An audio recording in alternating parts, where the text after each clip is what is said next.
Hare Krishna, Namaste. Wealth time, the second and the eighth house dance. Lessons from this 30,000 crore story that is all over in India. And this might also be something you can learn about your own wealth karma and inheritance karma. Wait till the end of the video so that I tell you how to get some tips from me with your comments. So sudden death, enormous wealth, family left to sort the aftermath. So beyond all these headlines is actually a timeless lesson. Money belongs to second house in Vedic astrology, but time belongs to eighth house. So let's decode how we earn, how we hold it, how we let go, so we work well without living in fear or earning a lot and dying without enjoying it. And the philosophical lessons in this is impermanence of wealth. This Sanjay Kapoor story shows that no matter how much wealth you may accumulate, 30,000 crores in his case, it cannot prevent somebody from dying. Life is fragile, is uncertain, and wealth has no bargaining power with mortality. So this also resonates with Bhagavad Gita 2:27. Jatasya hi dhruvo mrityu. For one who's born, death is certain. If there's one certain thing, sure prediction in astrology is death. Wealth versus use of wealth. The real wealth is not, of course, in numbers or zeros or how much money we have in the bank account, but it's actually how meaningfully will we be able to use that wealth. Because wealth without joy or service or deeper purpose, it remains like a lifeless number. That's a philosophical point. And another angle of philosophy is Srimad Bhagavatam in 10th canto speaks about how money, when it's spent in dharma, it brings real happiness now and of course in future. But then when we hoard wealth, the second house aspect, it brings misery. So the human control is very limited. I may work tirelessly to secure my future. We may work very hard. But then there is Daiva or destiny, which has the final say. So wealth does not guarantee peace or longevity, fulfillment, or even realization of experience of that wealth. So the point is, no need to be super anxious unnecessarily if we can actually understand how to meaningfully use wealth. So this story that's been going around is helping me aim correctly, not to fear too much about dharma, but live a good life in the modern day world. But also life that is rooted in purpose and surrender. Let's look at astrological lessons. From an astrological lens, stories like Sanjay Kapoor, it's illustrating how karma works, like Daiva, that is the fate. There is destiny. And then there is the bhoga, means the karmic enjoyment, what is how much kind of wealth this person is capable of having. So wealth is karma phala. It is based on our previous karma. And astrology, it does show dhana yoga.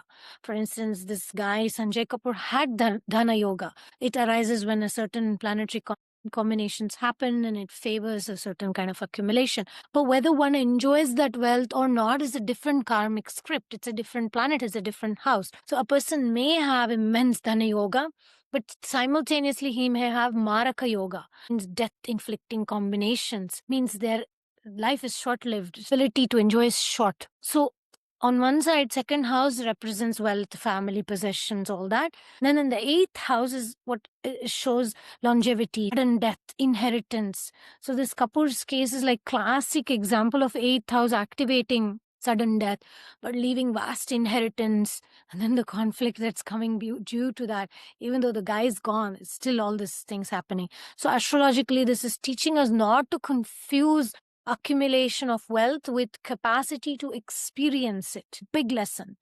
And then also, of course, there's transit and timings. If we actually look at Kala, the timing, the Maraka dashas, like there are difficult dashas in life. So even if we may have a lot of wealth, that wealth cannot shield us from the inevitable. That karma is also very clear. So wealth beyond one's lifetime. For example, somebody's chart may show whether wealth is meant for personal use or to pass on to their heirs. Like this guy's chart, from what information I have, so clear that the karmic distribution will not be for personal achievement. He'll get it from the father, then he'll leave it. So there's not like so much of personal individual experience of it. And let's analyze a little bit his chart from what information I have. So general principle is second house and the eighth house axis. You can also apply this in your chart. It can apply to everyone. Birth time is not clear about Sanjay Kapoor, but hypothetically, I'm using him as the Sagittarius Lagna because I found that could be a possibility. So this dance that's happening between the second house and the eighth house, second house is all about what you can count, the savings, the salary, the assets, family resources. Like in his case, the business was actually from his father. And then it's also about your voice, your values. Then second house also is about stability, rituals, food routines. And internally speaking, it's like, are you enough? Type of question also is connected to second house. Now, eighth house is more about change and merge and endings, those things that won't stay fixed. For example, even inheritances, things that are related to others, debts, insurance, partners' money, investors' capital, all these things. And also eighth house rules crisis, endings, psychological shifts, death, accidents. So second house, when it's unhealthy, like the Sanjay Kapoor's case was like hoarding, overworking, never enough scripts. Can you imagine like 30,000 crores and he was like, I still have to make more money. And then when eighth house dominates because of transit, then others come more into picture. Chaotic alliances, power games, crisis, all these things get activated. So productivity is only under pressure for this kind of karmic charts. So the healthy integration of second and the eighth would be the second sets a basis for security, budget, buffer. This is enough, knowing the limits. By the way, this eclipses also will be very relevant for all of us. The eighth house enables that scaling, succession, partners, wills, what kind of estate plans, what kind of project long term. So the self-worth in the second house is very intrinsic, but then also the eighth house is like, how am I going to let this money go? Where is it going to flow? So note your second house and look at your sign lord who's ruling your second house. Then look at your eighth house. Look at who is ruling the eighth house.